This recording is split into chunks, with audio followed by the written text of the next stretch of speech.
Hello students, इस video number 3 के अंतर्गत हम लोग वर्ब के विषय में जानकारी प्राप्त करेंगे। Kinds of finite verbs. इसके पहले आपको बताया जा चुका है कि सामान्य रूप से वर्ब क्रियाएं दो तरह की होती है, फाइनाइट और non finite verb. Finite verb उसको कहते हैं जो अपने कर्ता के नंबर पर्सन और के अनुसार अपना रूप बदलती रहती है और टेंस के अनुसार रूप बदलती है। मतलब क्रिया का वह रूप जिसके ऊपर उसके सब्जेक्ट और टेंस का प्रभाव पड़ता है, वह विभिन्न टेंसेज में और विभिन्न सब्जेक्ट के साथ विभिन्न रूपों में प्रयोग की जाती है। लेकिन नॉन फाइनाइट वर्ब वह होता है जिसके ऊपर सब्जेक्ट का टेंस का कोई प्रभाव नहीं पड़ता है, वह नॉन फाइनाइट वर्ब कहलाता है। अब यहां kinds of finite verbs. Finite verb दो तरह की होती है, ट्रांजिटिव और इंट्रांजिटिव। वही समझने के लिए, उसी को व्याख्या करने के लिए यहां उदाहरण प्रस्तुत किए गए। The dog kicks the football, the boy kicks the football. दूसरा है the girl is learning the lesson, और तीसरा they are laughing loudly in the park. चौथा this child sleep soundly in the room. 4 वाक्य दिए गए। पहले वाक्य से आपको पता लगता है किक्स। किक के द्वारा यह पता लगता है कि लात मारने का कार्य हुआ, यानी लात मारने का कार्य किक के द्वारा पता चलता है। लेकिन लात मारने का कार्य तभी पूरा होगा जब उसे करने वाला सब्जेक्ट यानी दी बॉय है तब। यानी किक के लिए सब्जेक्ट दी बॉय होना बहुत आवश्यक है। बिना सब्जेक्ट के किक नहीं हो सकता, बिना कर्ता के लात कोई मारने वाला नहीं होगा। यानी किक के लिए सब्जेक्ट अति आवश्यक है। अब जरा उसी वाक्य में आगे देखिए। किक करने का, लड़का लात मारता है। कहां मारता है, किसके ऊपर मारता है, उसके मारने का प्रभाव किसके ऊपर पड़ता है, दी फुटबॉल। यानी लात मारने के लिए फुटबॉल का होना भी आवश्यक है। यानी इस वाक्य में किक के लिए सब्जेक्ट भी आवश्यक है और जिसके ऊपर सब्जेक्ट के द्वारा किए गए कार्य का प्रभाव पड़ता है वो शब्द भी आवश्यक है, जैसे दी फुटबॉल। और दी फुटबॉल क्या है, जिसके ऊपर कार्य का प्रभाव पड़ता है वो ऑब्जेक्ट कहलाता है। यानी इस वाक्य में किक्स के लिए सब्जेक्ट दी बॉय और ऑब्जेक्ट दी फुटबॉल दोनों अति आवश्यक। क्लियर। अब वाक्य नंबर 2 पर आइए। यह बात आपको इसके पहले वाले वीडियो में भी समझाई जा चुकी है कि किक्स के लिए सब्जेक्ट दी बॉय और ऑब्जेक्ट दी फुटबॉल दोनों आवश्यक हैं। दूसरे वाक्य में इज लर्निंग, याद करने का कार्य वर्ब है। दूसरे वाक्य के अंतर्गत इज लर्निंग, याद करने का कार्य, याद कर रहा है, ये से क्रिया कहेंगे। इसके द्वारा कार्य का पता लग रहा है, इसलिए ये वर्ब है। इस वर्ब के लिए सब्जेक्ट है दी गर्ल, यानी याद करने का कार्य लड़की कर रही है, सब्जेक्ट दी गर्ल है और ऑब्जेक्ट है दी लेसन। अब प्रत्येक क्रिया के लिए सब्जेक्ट का होना तो अति आवश्यक होता है। प्रत्येक क्रिया में सब्जेक्ट तो आवश्यक है, बिना उसके कोई क्रिया नहीं हो सकती।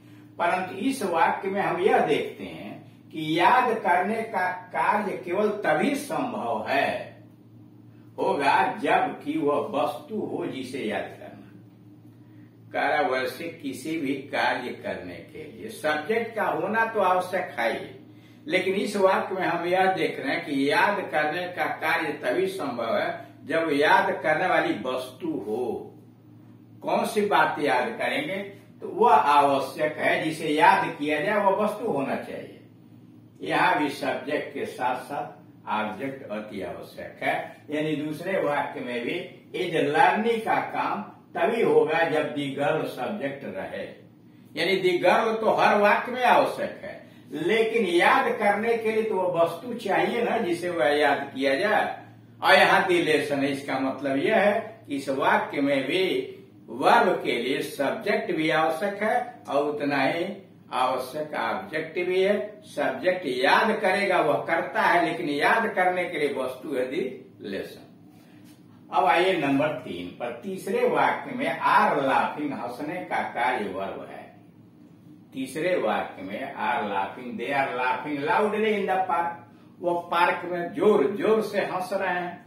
ये तीसरे वाक्य के अंतर्गत हंसने का कार्य वर्ब है। इस वर्ब के लिए सब्जेक्ट है दे, इसमें करता है दे। अब हंसने का कार्य किसी वस्तु पर हो रहा है ऐसा शब्द यहाँ नहीं है। अब हंसने का कार्य किस शब्द के ऊपर पड़ रहा है, यहाँ पर कोई शब्द ऐसा नहीं है जिसके ऊपर हंसने का प्रभाव पड़ रहा है, ऐसा शब्द यहाँ नहीं। अतः इस वाक्य में क्रिया के लिए किसी ऑब्जेक्ट की आवश्यकता ही नहीं है। इस वाक्य में लाफिंग क्रिया के लिए किसी ऑब्जेक्ट की कोई आवश्यकता नहीं है, केवल सब्जेक्ट होने से ही हंसने का कार्य हो जाता है। हंसने का कार्य केवल सब्जेक्ट पूरा कर देता है, यहाँ ऑब्जेक्ट की कोई जरूरत नहीं है। मतलब तीसरे वाक्य में आर लाफिंग से हंसने का कार्य पता लग रहा है, वह वर्ब है, और हंसने का कार्य कर रहा दे सब्जेक्ट है।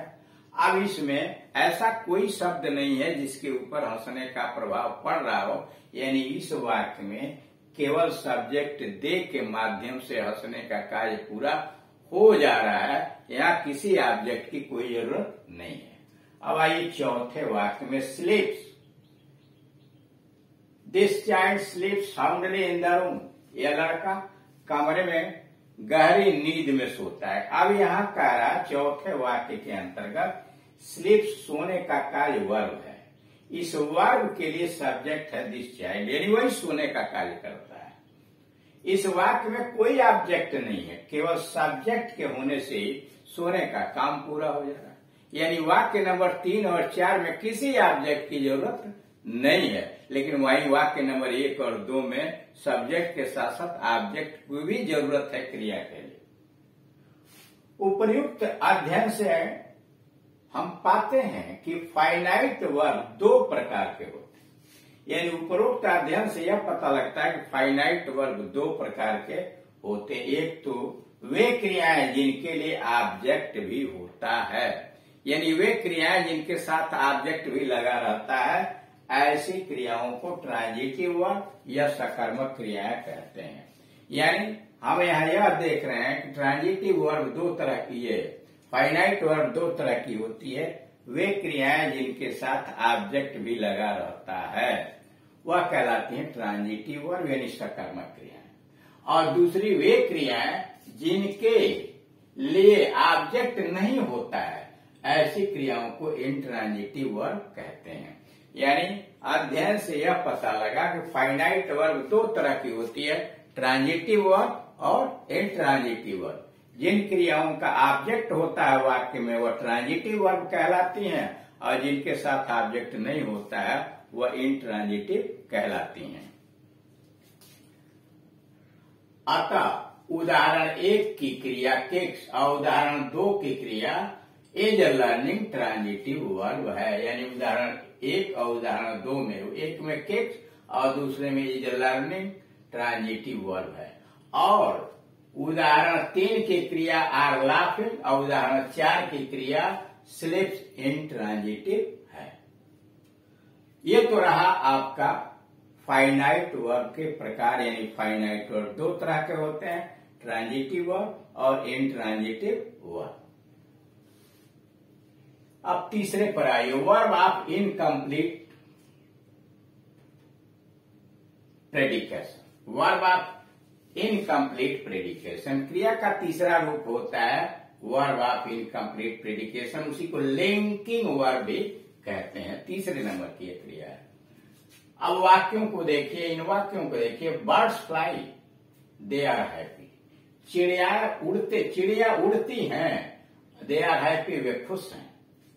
पहले वाक्य में वर्ब है फ्लाई, इस वाक्य में वर्ब है फ्लाई और दूसरे में वर्ब है आर। इन दोनों वाक्यों की क्रिया इंट्रांजिटिव है, यानी यह भी इंट्रांजिटिव है और यह भी इंट्रांजिटिव है। परंतु पहले वाक्य में प्रेडिकेट भाग क्रिया के साथ ही समाप्त हो जाता है, यानी फ्लाई के बाद प्रेडिकेट पार्ट समाप्त हो जाता है और वाक्य एक पूर्ण भाव भी व्यक्त कर देता है। बर्ड्स फ्लाई एक पूर्ण भाव व्यक्त करता है, चिड़ियाएं उड़ती हैं। फ्लाई पर प्रेडिकेट पार्ट समाप्त हो जाता है, वाक्य का अर्थ भी पूर्ण हो जाता है।